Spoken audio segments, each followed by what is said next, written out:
हमारे चैनल को सब्सक्राइब करें और बेल आइकन दबाएं।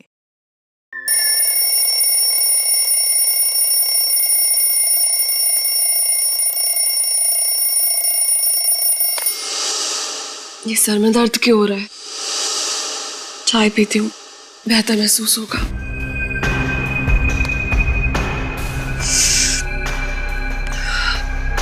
रामू, चाय बनी क्या? जी मैडम, अभी लाता हूँ। रामू, थोड़ा जल्दी करो, मेरा सर बहुत भारी हो रहा है। लाता हूँ मैडम। पता नहीं क्या हो रहा है मुझे। रात तो नींद भी अच्छी आई थी और खाना भी तो घर पर ही खाया था, फिर अब ये अजीब सा क्यों लग रहा है? मैम साहब, आपके सर दर्द की दवा लाऊं क्या? नहीं रामू, चाय पी लेती हूँ, शायद उससे ठीक हो जाए। ठीक है मैम साहब, मैं साहब को चाय दे के आता हूँ। तुम रहने दो, मैं देकर आती हूँ। कल देर रात तक काम कर रहे थे, अभी भी सो रहे हैं। ठीक है मैम साहब। ये प्रमोद भी ना, फिर लेट हो जाएगा तो मुझ पर चिल्लाएंगे। प्रमोद, देखो उठो अभी। देखो मेरी तबीयत पहले से ही ठीक नहीं है, अब तुम मुझे और तंग मत करो। तुम्हारी चाय भी तैयार है। प्रमोद, प्रमोद,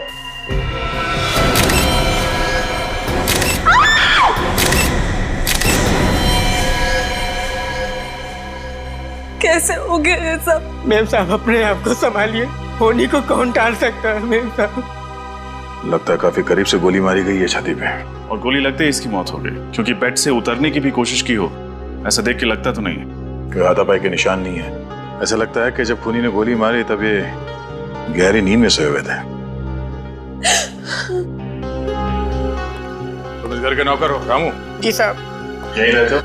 नहीं साहब, पास वाली बस्ती में रहता हूँ साहब। सुबह 7 बजे आता हूँ, घर का काम करता हूँ साहब, खाना बनाता हूँ और रात को 7 बजे चला जाता हूँ। अंदर कैसे आया तुम? साहब, मेरे पास घर की डुप्लीकेट चाबी है जो मेम साहब ने मुझे बना के दी है। उसी से साहब मैं दरवाजा खोल के अंदर आता हूँ, क्योंकि कभी कभी साहब और मेम साहब देर से उठते हैं। तो तुम्हारे पास इस घर की डुप्लीकेट चाबी भी है? जी साहब। तो जब तुम घर के अंदर दाखिल हुए तो कुछ अजीब दिखा घर के अंदर, या फिर घर के बाहर किसी को देखा जो गड़बड़ लगा? नहीं साहब, कल 7:30 बजे काम करके मैं चला गया था साहब। साहब और मैम साहब दोनों लोग टीवी पे फिल्म देख रहे थे, और जब मैं सुबह आया तो साहब और मैम साहब दोनों लोग सो रहे थे साहब, और मैं रसोई में चला गया काम करने के लिए।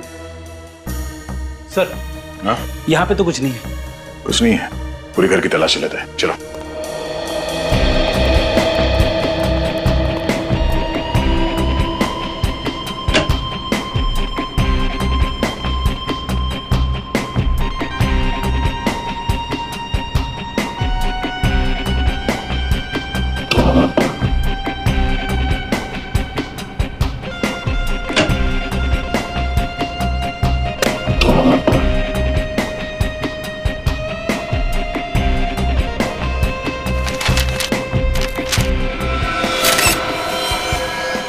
सर, हाँ बेटे। स्टडी रूम में से गन मिली है। गोली चली है? साहब, इस बंदूक के बारे में मैं कुछ नहीं जानता हूँ साहब। मैं बेकसूर हूँ साहब, मैं बहुत ईमानदार हूँ साहब, मैंने कुछ नहीं किया साहब। ये लो, हमने तो तुमसे कुछ पूछा ही नहीं और तुम खुद ब खुद बोल पड़े। अब तो हमारा शक यकीन पे बदल गया है। प्रमोद जी का खून तुम्ही ने किया है। नहीं साहब, मैंने कुछ नहीं किया साहब। सुरेखा जी, आपका क्या कहना है इस गन के बारे में? सुरेखा जी, मैं आपसे पूछ रहा हूँ, आपने गोली चलने की आवाज सुनी थी? नहीं, मैंने कोई आवाज नहीं सुनी। और ये गन कहाँ से आई मुझे ये भी नहीं मालूम। जिस कमरे में आप सो रही थी उसी कमरे में आपके पति प्रमोद की गोली मार के हत्या हुई, और आपने गोली चलने की आवाज नहीं सुनी है? सर, वॉशिंग मशीन के अंदर ये खून से सने हुए कपड़े मिले। इस कपड़े को तो पहचानती हैं आप? हाँ, ये तो मेरी नाइट ड्रेस है, लेकिन इस पे खून कहाँ से आया? आप जवाब दीजिए, इसमें खून कहां से आया? मुझे नहीं पता इस पे खून कहाँ से आया। सुरेखा जी, आप झूठ बोल रही हैं। मैं आपसे झूठ क्यों बोलूंगी? क्योंकि आपने अपने पति प्रमोद का खून किया है। मैं क्यों अपने पति को मारूंगी? मैं तो उनसे बहुत प्यार करती थी। झूठ। मैं झूठ नहीं बोल रही हूँ, मैंने कुछ नहीं किया, मैं बिल्कुल निर्दोष हूँ। मेरी बात का यकीन कीजिए। कैसे मान ले कि आप निर्दोष हैं? जिस कमरे में आप सोई थी उसी कमरे में आपके पति का खून हो गया। आपने गोली चलने की आवाज नहीं सुनी। आपको यह तक नहीं पता कि आपके पति की मौत कब हुई है? मेम साहब सच बोल रही साहब। चुप। कब से काम कर रहे हो तुम यहाँ? 3 साल से साहब। और मेम साहब को और साहब को मैंने कभी भी झगड़ते हुए नहीं देखा साहब। झगड़ते नहीं देखा इसका मतलब ये नहीं कि आपकी मेम साहब खून नहीं कर सकती। सुरेखा जी, आप ही ने अपने पति का खून किया है और जो कुछ भी हुआ आप साफ साफ बताइए हमें। मैं बिल्कुल निर्दोष हूँ, मैंने इनका खून नहीं किया है। मैं निर्दोष हूँ।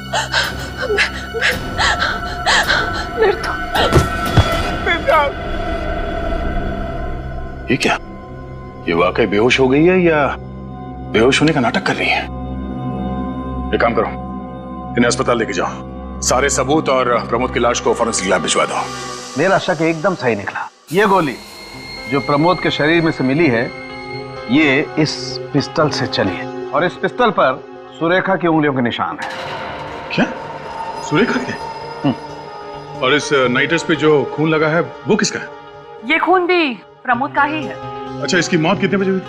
रात तकरीबन 1 से 1:30 बजे के बीच। मतलब प्रमोद का खून सुरेखा ने किया है? लग तो कुछ ऐसे ही रहा है। हॉस्पिटल चलकर इस सुरेखा से मिलना पड़ेगा। सर, सारे सबूत सुरेखा की तरफ इशारा कर रहे हैं। मुझे तो लगता है उसने बेहोश होने का नाटक भी किया है।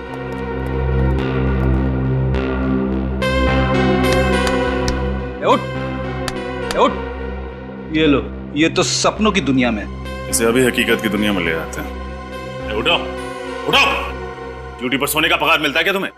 नहीं सर, इसे तो सपने देखने का पगार मिलता है। क्या है, आप लोगों को हॉस्पिटल में रात को चेकिंग करने का पगार मिलता है?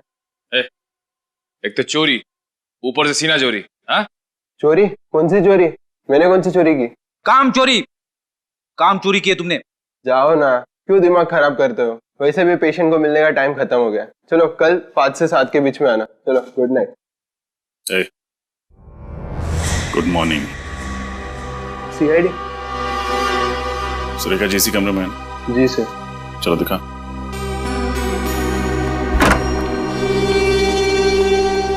बेड तो खाली। सुरेखा कहाँ?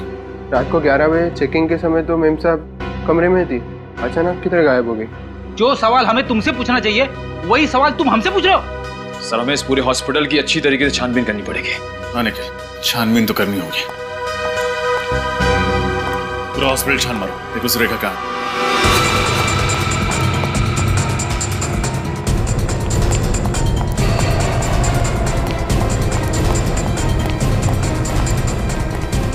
सिर्फ चेक कर लिया लेकिन सुरेखा नहीं मिली सर। वहां पे भी नहीं है। कैसे हो गया ऐसे? कहाँ है सुरेखा? साहब मुझे कुछ नहीं पता साहब, मैं तो यहीं पर बैठा था। बैठे हुए नहीं थे, सोए हुए थे। ये कपड़े देखे तुमने? ऐसे ही कपड़े हॉस्पिटल में हर मरीज को दिए जाते हैं। हाँ सर। अगर सुरेखा के हॉस्पिटल वाले कपड़े ये हैं तो यहाँ क्या कर रहे हैं? जो कपड़े सुरेखा पहन के हॉस्पिटल में आई थी वो कहाँ है? वो कपड़े तो यहीं पर रखे थे। सुरेखा के हॉस्पिटल वाले कपड़े यहाँ और उसके पर्सनल कपड़े गायब। सुरेखा खुद के कपड़े पहन के रफू चक्कर हो गई सर। बिल्कुल सही कह रहे हो फ्रेडी। उसने बेहोश होने का नाटक किया ताकि हम उसे यहाँ हॉस्पिटल में भर्ती कराएं और मौका मिलते ही वो यहाँ से भाग जाए। सर, हो सकता है इस पूरे चक्कर में कोई और भी है जो सुरेखा का साथ दे रहा है। लेकिन कौन हो सकता है वो? कैसे पता चलेगा सर? इस पूरे हॉस्पिटल में लगे सीसीटीवी कैमरास की फुटेज देख के। चल। एक्सक्यूज मी, हमें पिछले 2-3 घंटे की सीसीटीवी फुटेज देखनी है। मगर आप लोग? हम लोग सीआईडी?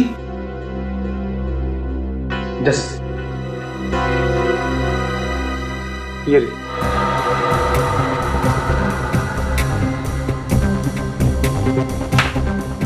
ये रही सुरेखा, मगर इसके हाथ में तो खुद के कपड़े हैं।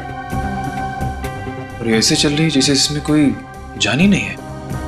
शायद इस कमरे के अंदर वो कपड़े बदलने गई। मगर ये काम तो वो अपने कमरे में भी कर सकती थी ना। हाँ फ्रेडी, यही तो मैं सोच रहा हूँ।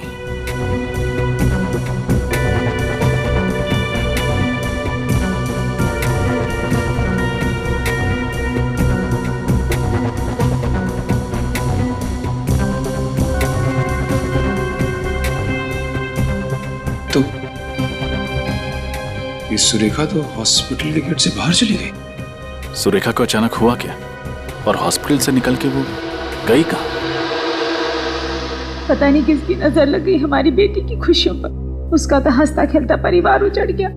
आप चिंता मत कीजिए माँ, भगवान पर भरोसा रखिए, सब ठीक हो जाएगा। इस वक्त कौन आ गया होगा, मैं देखती हूँ।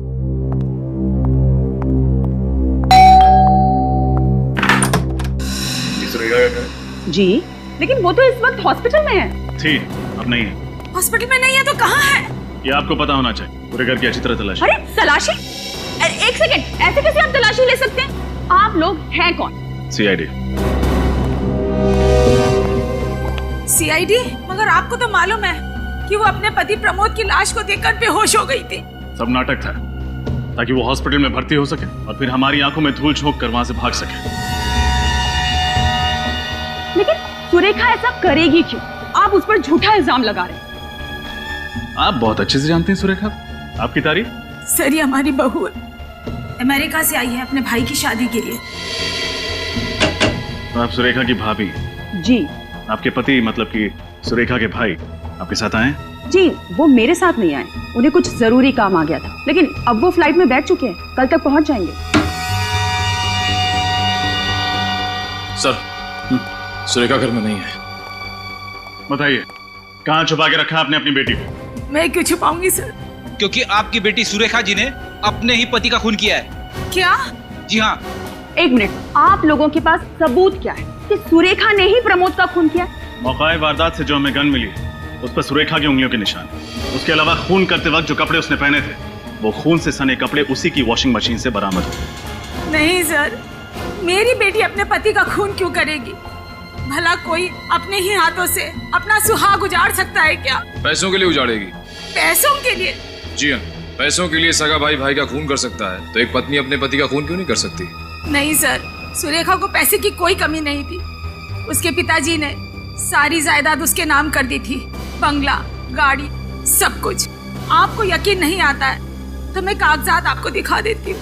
देखिए, कहना तो नहीं चाहिए, लेकिन सुरेखा के पास प्रमोद से ज्यादा जायदाद थी, फिर वो पैसों के लिए उसका खून क्यों करेगी? इसका पता तो चल ही जाएगा। सर, इस सुरेखा को ढूंढेंगे कैसे? कोई ना कोई रास्ता मिल ही जाएगा सुरेखा तक पहुंचने का। अब मैं अंदर आ सकता हूँ? आइए। क्या बात है? साहब, मैं सुरेखा जी के बारे में कुछ जानकारी देना चाहता हूँ। कौन है आप? सुरेखा को कैसे जानते हैं? साहब, मेरा नाम गौरव है। मेरी सुरेखा जी और प्रमोद जी के घर के पास ही किराने की दुकान है। वो अक्सर मेरी दुकान से ही खरीदारी करते। तो फिर? परसों रात में गांव के लिए ऑटो रिक्शा से स्टेशन जा रहा था। मेरी रात 2 बजे की ट्रेन थी। जब मैं घर से निकला तो मैंने देखा सुरेखा जी अपने घर के पास वाले पब्लिक पार्क में नंगे पैर नाच रही थी। क्या? सुरेखा जी पब्लिक पार्क में नाच रही थी और वो भी नंगे पांव? साहब, मुझे भी बहुत अजीब सा लगा। रात के 1 बजे का वक्त थोड़ा ही होता है पब्लिक पार्क में नाचने का। एक मिनट, क्या कहा तुमने? कितने बजे? 1 बजे। रात के 1 बजे? जी हाँ। रात के 1 बजे सुरेखा पब्लिक पार्क में नाच रही थी नंगे पांव, और सचिन उसी वक्त, और रात के 1 और 1:30 बजे के बीच में प्रमोद का भी खून हुआ। पूरे होश में थे जब तुमने देखा, या फिर कुछ शौक है तुम्हें? साहब, मैं पूरे होश में था, आप मेरा यकीन कीजिए। सर, कोई एक इंसान एक ही वक्त पे 2 अलग अलग जगह पे कैसे हो सकता है? वही तो सचिन, वही तो। कुछ न कुछ तो गड़बड़ जरूर है, कुछ न कुछ तो गड़बड़ जरूर है। ठीक है, तुम जा सकते हो। पंकज, इनका फोन नंबर और एड्रेस ले लेना, जरूरत पड़े तो हम तुम्हें फिर से बुला लेंगे। हाँ सचिन, सुरेखा के बारे में और भी पूछताछ करनी पड़ेगी, और भी गहरी पूछताछ। तो सर, एक बार फिर से सुरेखा के घर की तलाशी ले ले? बिल्कुल बिल्कुल ले लो उसके घर की तलाशी। कोई ना कोई सुराग तो वहां पर जरूर है जो हमारी आंखों से छूटा है। सर, किराने वाले ने जो बात बताई है उसे सुनकर मेरा दिमाग गोल गोल घूम रहा है। भला कोई आधी रात को, वो भी पब्लिक पार्क में, नंगे पैर क्यों नाचेगा? फ्रेडी, हमने सुरेखा के बारे में पता कर लिया है। उसे कॉलेज के दिनों से नाचने का बहुत शौक था, और शायद शादी के बाद वो ये शौक पूरा नहीं कर पाई, और इसीलिए पार्क में आके सर, मैट पे मिट्टी लगी है। हाँ फ्रेडी, पर हो सकता है ये मिट्टी किसी के जूतों से लग गई हो। हमें ठोस सबूत चाहिए, इससे काम नहीं चलेगा। अंदर चल के देखते हैं।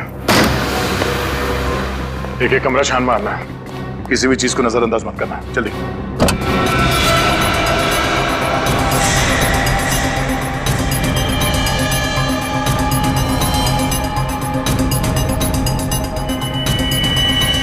काला सलवार, सलवार में मिट्टी भी लगी हुई है। डॉक्टर सालों के हिसाब से प्रमोद की मौत रात 1 बजे के करीब हुई थी। पर एक इंसान एक ही समय पे 2 जगहों पे कैसे हो सकता है?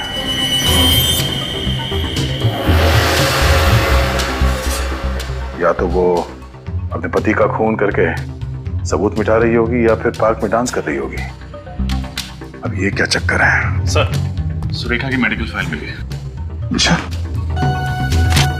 ये क्या? ये सुरेखा रात सोने से पहले सिस्टोपैम टैबलेट खाती थी। ये सिस्टोपैम क्या है? डॉक्टर सालों के ही बताएंगे। डॉक्टर साहब, फिलहाल आप ये बताइए कि ये सिस्टोपैम नाम का जो टैबलेट है ये किस चीज के लिए ली जाती है? हाँ ठीक है सर। क्या हुआ? ये टैबलेट सिस्टोपैम एंटी डिप्रेसेंट है। मतलब सुरेखा को डिप्रेशन की बीमारी? पर ये बात सुरेखा की माताजी ने हमें क्यों नहीं बताई? सर कहीं ऐसा तो नहीं कि सुरेखा की माँ ने हमसे ये बात जानबूझ के छुपा के रखी हो? अब ये तो हमें ये डॉक्टर बताएंगे जिसने सुरेखा को ये दवाई प्रिस्क्राइब की थी, डॉक्टर जितेन। ये 2 गोलियां ले लीजिए, इससे तुम्हारी दिमागी दृश्य कम हो जाएगी। मनसुख, इन्हें ले जाइए। आइए।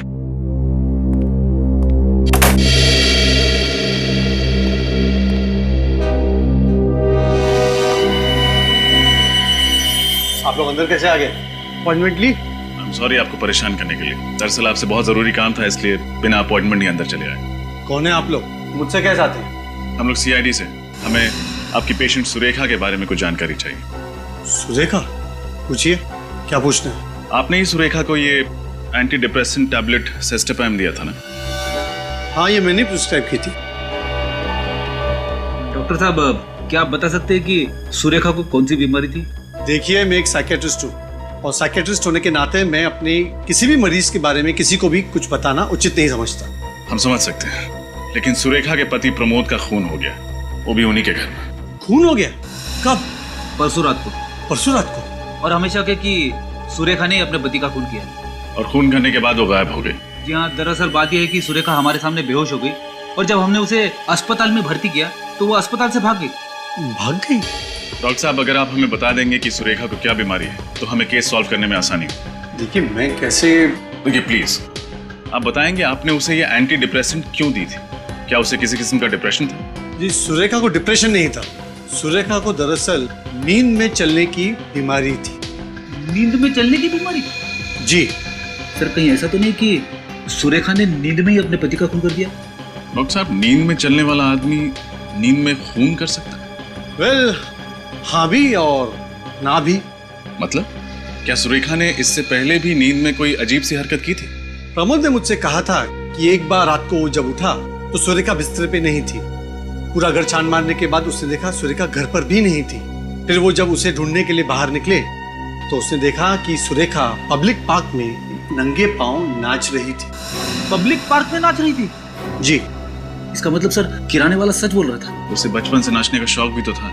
ये मुमकिन है, क्योंकि इंसान अपने कॉन्शियस यानी सचेतन अवस्था में जो चीज पसंद करता है वही चीज वो अपने सबकॉन्शियस यानी अर्ध चेतन अवस्था में करता है, भले वो नींद में क्यों ना हो।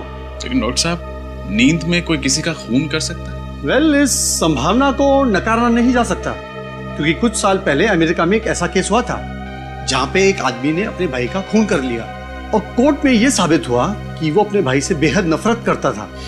इसलिए उसने अपने भाई को अपने सबकॉन्शियस यानी अर्ध चेतन अवस्था में मार डाला। लेकिन सर, सुरेखा की बातों से तो ऐसा लग रहा था कि वो अपने पति से बहुत प्यार करती थी। समझ में नहीं आ रहा। डॉक्टर साहब, जहां तक मुझे पता है अर्ध चेतन अवस्था में कोई आदमी चीजों को छुपाएगा नहीं। Am I right? ठीक कह रहे हैं आप। अजीब बात है, हमें गन मिली कचरे के डब्बे में बहुत सारे कागजों के नीचे छुपाई हुई, और खून से सना हुआ नाइट ड्रेस मिला, वो भी वॉशिंग मशीन के अंदर बहुत सारे कपड़ों के नीचे छुपाया हुआ। और सर, किराने वाले के हिसाब से तो जब प्रमोद का खून हुआ तब तो सुरेखा पब्लिक पार्क में नाच रही थी। वही तो, एक ही आदमी एक ही समय पर दो जगहों पर कैसे हो सकता है? अजीब चक्कर है। कोई ऐसा तो नहीं कि सुरेखा की इस बीमारी का कोई और ही फायदा उठा रहा है? हो सकता है, और अगर ऐसा है तो हमें जल्द से जल्द सुरेखा को ढूंढना होगा, क्योंकि अब उसकी जान को खतरा हो सकता है। सर। हाँ सर, उस रात जब सुरेखा जी हॉस्पिटल से गायब हुई थी तो इस रिक्शा वाले ने उन्हें देखा था। तुमने सुरेखा को देखा था? जी साहब, और वो मैडम बड़ी अजीब तरीके से चल रही थी। अजीब तरीके से मतलब खोई खोई हुई लग रही थी। खोई हुई सी लग रही थी? जी हाँ, और एक बात और, एक आदमी उनका पीछा भी कर रहा था। एक आदमी उसका पीछा कर रहा था? जी हाँ। तो क्या तुमने उस आदमी को देखा है? जी। तो उसकी शक्ल बनवा सकते हो, स्केच? जी हाँ, बिल्कुल बनवा सकता हूँ। वो आदमी ऐसा ही दिखता है? जी हाँ, बिल्कुल ऐसा ही दिख रहा था। लाइए दीजिए।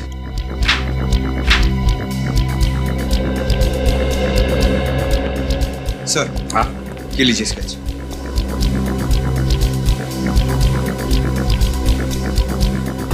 अच्छा, तो ये है वो आदमी जो सुरेखा का पीछा कर रहा था।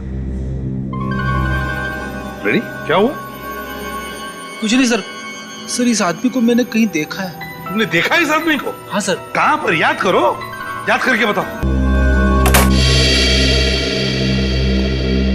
याद आया सर, इस आदमी को मैंने डॉक्टर जितेन के कैबिन में से बाहर निकलते हुए देखा। डॉक्टर जितेन के कैबिन से बाहर निकलते हुए देखा था इसे? कहीं इस आदमी ने तो नहीं सुरेखा को अगवा किया? डॉक्टर जितेन के पास जाकर पूछताछ करो, पता लगाओ इस आदमी के बारे में। आप लोग फिर से? माफ कीजिएगा, आपसे फिर से मिलना जरूरी था, क्योंकि सुरेखा की जिंदगी और मौत का सवाल है। क्या हुआ सुरेखा का? मिल गई वो? जी नहीं, अभी तक तो नहीं मिली। यह आदमी कल आपके कैबिन में से बाहर निकला था जब हम यहाँ पे आए थे। आप इसे बुला सकते हैं?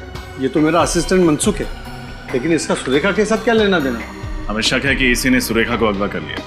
क्या मनसुख ने सुरेखा को अगवा किया? हाँ, मनसुख आपकी क्लिनिक में कहीं दिख नहीं रहा। आज काम पे नहीं आया क्या? नहीं, वो सुबह उसका फोन आया था और कह रहा था कि उसकी माँ की तबीयत अचानक खराब हुई है, इसलिए 3-4 दिनों तक नहीं आएगा। लगता है हमारा शक सही निकला है। मनसुख के घर का पता मिलेगा? हॉस्पिटल वालों ने जो मनसुख का एड्रेस दिया था यही है ना? हाँ सर। लेकिन मुझे लगता नहीं कि मनसुख को हमें देख के खुशी होगी। हमें देख के किसे खुशी होती है? मुझे मायूस हो जाता है, क्योंकि जानता है कि उसका वक्त पूरा हो गया।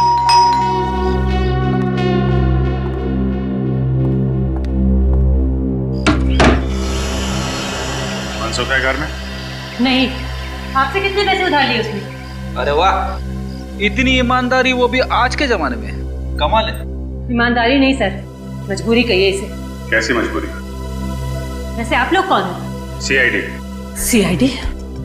सीआईडी से भी मनसुख ने उधार ले लिया। सीआईडी को उल्लू बना के पैसे निकालना मुश्किल ही नहीं, नामुमकिन है। वैसे हम लोग पैसे मांगने नहीं, मनसुख के बारे में पूछताछ करने आए। पूछताछ करें? ये मनसुख सबसे पैसे उधार लेता है क्या? गली का भिखारी रह गया था, वरना वो तो उससे भी उधार ले लेता। मैं तो उसकी आदत से परेशान हो गई हूँ सर। वो खुद तो अस्पताल में पड़ा रहता है दिन भर, और उसके पीछे उसके लेनदारों को जवाब मुझे देना होता है। वैसे मनसुख की माँ की तबीयत कैसी है? मनसुख की माँ की तबीयत? हाँ, यही कहते उसने हॉस्पिटल से छुट्टी ली। हे भगवान, इस हद तक गिर गया मनसुख। कहना क्या चाहती, साफ साफ बताइए। जी, मनसुख की माँ की मौत तो 2 साल पहले ही हो गई थी। हाँ? फिर उसने झूठ क्यों बोला? पता नहीं क्यों, वो तो मुझसे भी झूठ बोलकर ही गया होगा। आपसे क्या बोला? कहाँ जा रहा है? वो कल दोपहर को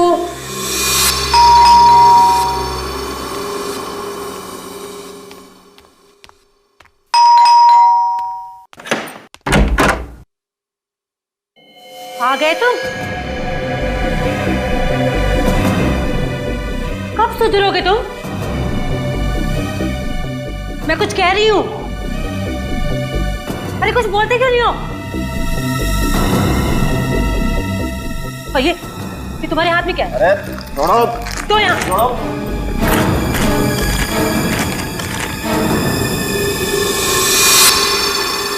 इतने सारे पैसे अब चोरी भी शुरू कर दी है क्या तुमने? यहाँ पे मैं तुम्हारे कर्जदारों से परेशान हो गई हूँ और तुम। अरे अपनी बकवास बंद करो, जाओ जाओ, जाके मेरा सामान पैक करो। मुझे दिल्ली जाना है। दिल्ली जाना है? क्यों जाना है? अरे हॉस्पिटल का कुछ सामान खरीदना है। ये वैसे मुझे डॉक्टर साहब ने दिए। अब जाओ ना, जाओ जल्दी करो, जाओ। हॉस्पिटल से कह के गया कि माँ की तबीयत खराब है। इनसे बोल के गया कि दिल्ली जा रहा है हॉस्पिटल का सामान लाने। सर मुझे लगता है सुरेखा और प्रमोद के केस में जरूर इस मनसुख का हाथ है। हाँ सर, इस केस से मनसुख का कुछ न कुछ तो कनेक्शन जरूर है। ये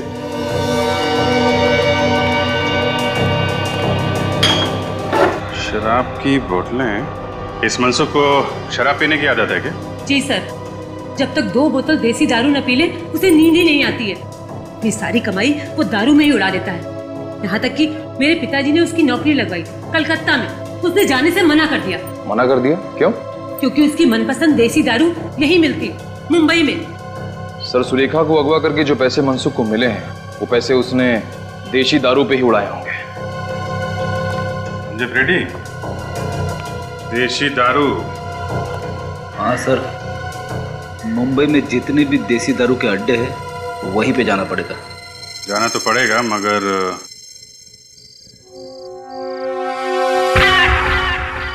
गुड।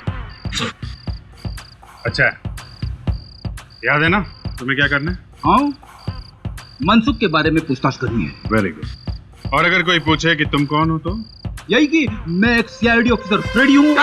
तेरे की तुम फ्रेडी नहीं हो, तुम एक टपोरी हो। पप्पू टपोरी, समझे? आई एम सॉरी सर, मैं तो भूल ही गया। मैं पप्पू टपोरी और मैं कल्लू टपोरी। ठीक है, सिर्फ इतना याद रखना कि तुम मुन्ना भाई के गैंग के आदमी हो और मनसुख को ढूंढ रहे हो, क्योंकि मनसुख ने मुन्ना भाई से पैसे उधार लिए हैं लेकिन वापस नहीं लौटाया है। समझ गए सर? गुड। अब जाओ और ओवर एक्टिंग मत करना, समझे? जैसे ही कुछ पता चले मुझे फोन करना। निकल लो।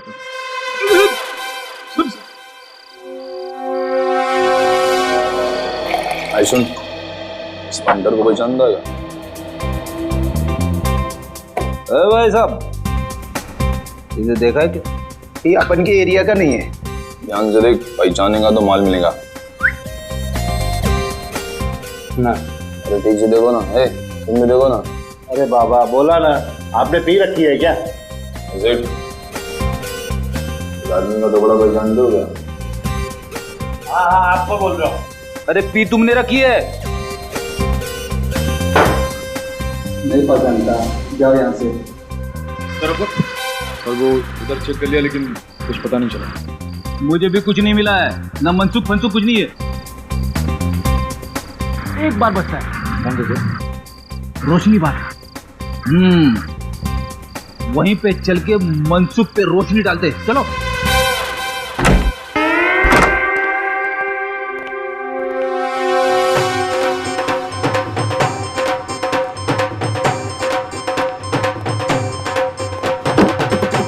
अरे फटाफट बोल, क्या चाहिए? मौसमी, नारंगी, अंगूरी? ये आदमी चाहिए। हम यहाँ शराब बेचते हैं, इंसान नहीं। अब आया है तो पतली गली से निकल लो, नहीं तो लेने के देने पड़ जाएंगे। हाँ।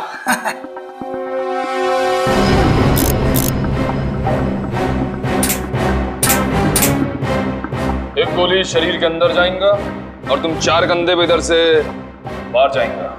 कौन है आप लोग? अपन पप्पू टपोरी और ये कल्लू टपोरी। मुन्ना भाई के पंटर है दोनों। मुन्ना भाई? पहली बार नाम सुना है मैंने।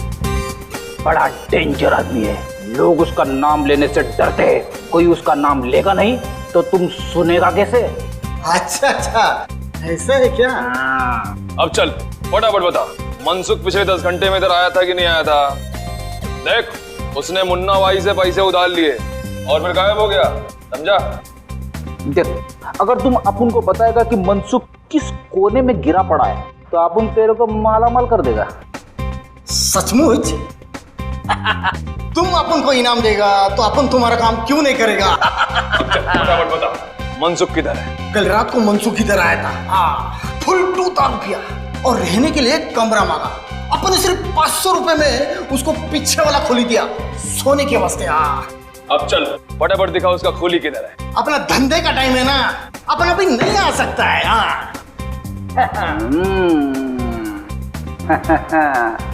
अभी नहीं तो कभी नहीं। वाह, वो नहीं तो हो गया। आइए दिखाता हूं मैं आपको। नारंगी, मौसम्बी, कुछ भी पिला दे, सोडा नहीं तो पानी पिला दे। ना ना ना, ना सोडा ना पानी, अपन को तो सिर्फ दारू पिला दे। आज तो अपन फटे तक दारू पिएगा। बहुत सारा माल है अपने पास, बहुत सारा। कौन है?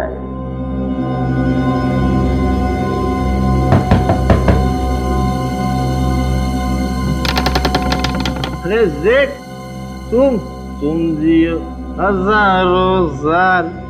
सेठ, अभी अपन तुम्हारे पास ही आने वाला था। वो क्या है ना, दारू खत्म हो गया है, 2 बोतल चाहिए बस। अरे मनसुख, पहले इन लोगों से मिल ले। कौन है लोग? यहाँ क्या कर रहे? सेठ, मैंने तुमको एक कमरे का पूरा भाड़ा दिया है, वो भी एडवांस में। इस कमरे में से मैं ही रहूंगा। हाँ। अरे मनसुख, तेरी बकवास बंद कर और इनकी बात मान ले। जो मानो इनकी बात में? कौन है ये लोग? अरे ये मुन्ना भाई के आदमी लोग हैं। मुन्ना भाई? कौन मुन्ना भाई? वही मुन्ना भाई जिससे तूने पैसे उधार लिए थे। अरे इनके पैसे लौटा दे वरना तेरे हड्डी पसली एक कर देंगे ये। लेकिन मैं किसी मुन्ना भाई को जानता ही नहीं, ना मैंने किसी मुन्ना भाई से पैसे उधार लिए। देखिए, आप लोगों को कोई गलत फहमी हुई है, आप लोग जाइए। आप जाएंगे, लेकिन पहले तुझे साथ लेके जाएंगे सीआईडी ब्यूरो। सीआईडी? आप लोग सीआईडी से? हे भगवान, कहाँ फंस गया मैं? लोगों को दारू पिला के उनके घर बर्बाद करते हो, तुम्हारा तो भविष्य हम बर्बाद करेंगे। तो सीआईडी वाले को क्या हुआ? मैंने कोई गुनाह नहीं किया है, कोई गलत काम नहीं किया मैंने। सब याद आ जाएगा, पहले तुम्हारा नशा उतारना पड़ेगा।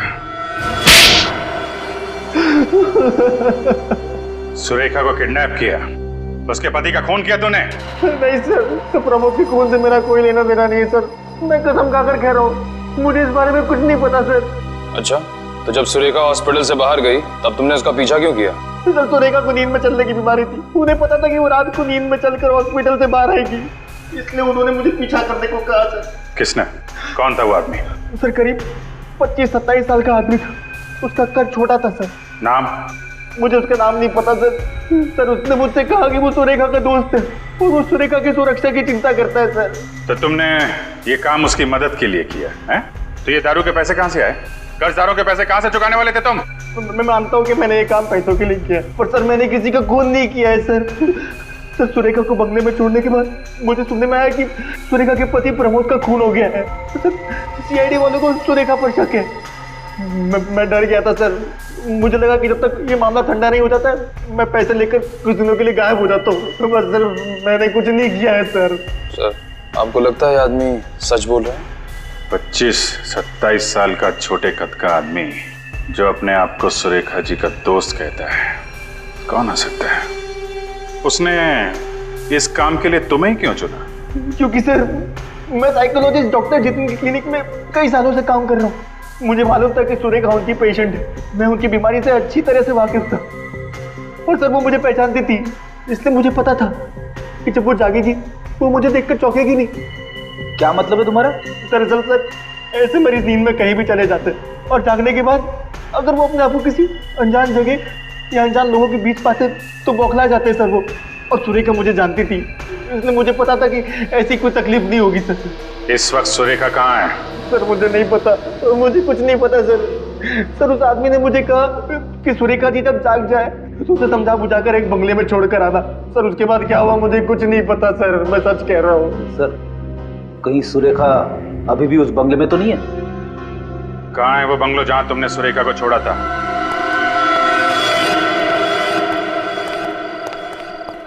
मनसुख ने यही पता बताया था ना? हाँ सर। तो दरवाजा तोड़ दें या बिल मार के दरवाजा खुलने का इंतजार करें? पहले सीधी उंगली से घी निकालने की कोशिश करते हैं, जरूरत पड़ी तो उंगली टेढ़ी कर देंगे।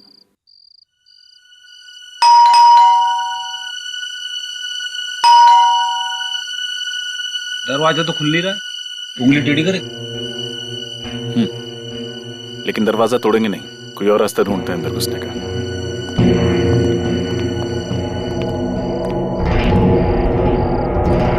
सर ये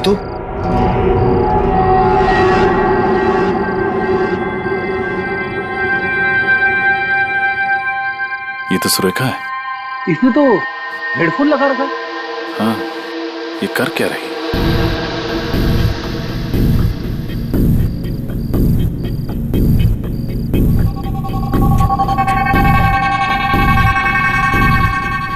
सर ये तो पंखे पे लटकने की तैयारी कर रही है। अंदर चलो। सुरेखा, सुरेखा उठो। ठीक है, पानी लो। मैं सुरेखा हूँ। मैं गले में फांसी का फंदा डालकर आत्महत्या करना चाहती हूँ।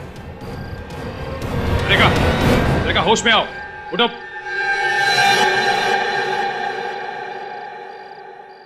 ये मैं क्या कर रही थी? आप फांसी लगाने जा रही थी।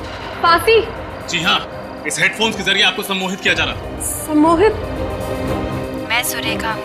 मैं गले में फांसी का फंदा डालकर आत्महत्या करना चाहती हूँ। मगर सर, ये आवाज तो सुरेखा की नहीं है, किसी और लड़की की है।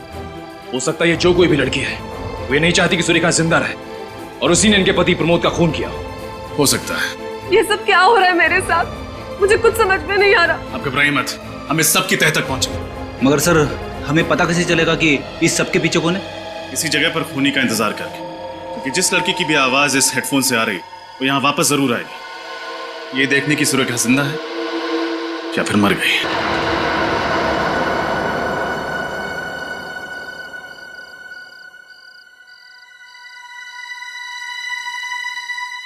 2 घंटे हो गए सर, अभी तक तो कोई नहीं आया। सब्र करो फ्रेडी, सब्र का फल मीठा होता है। सब मेरे साथ ही क्यों होता है? संभालिए अपने आप को सुरेखा।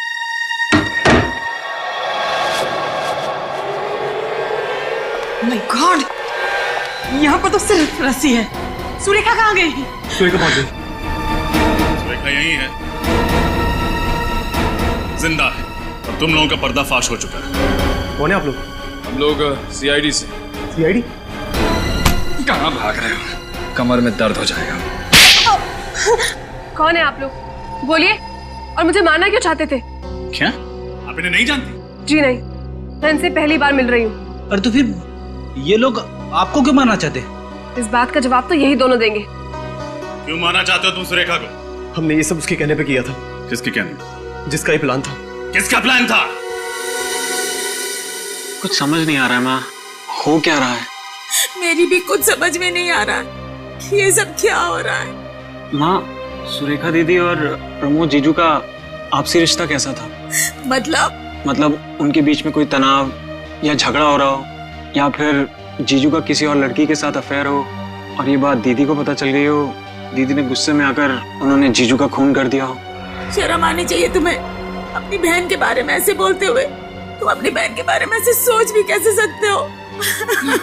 बस बस बस माँ, बस कीजिए। आपको भी सुरेखा पर ही शक है? शक नहीं है, लेकिन सारे सबूत उन्हीं की तरफ इशारा कर रहे हैं और सीआईडी को भी यही लगता है। मैं देखता हूँ।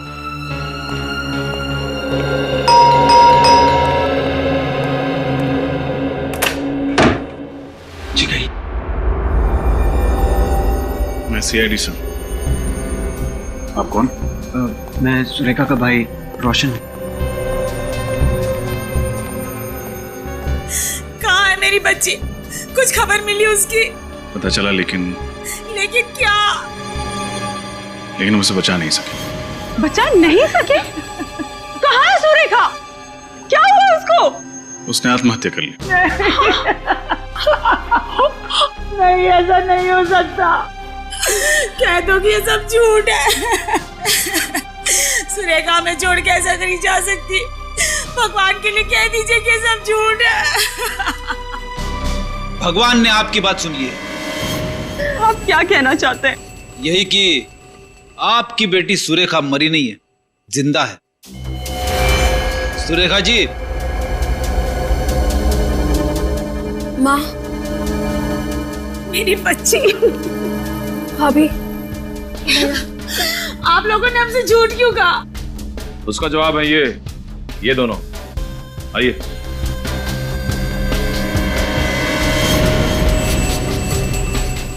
भैया, माफ करना दीदी।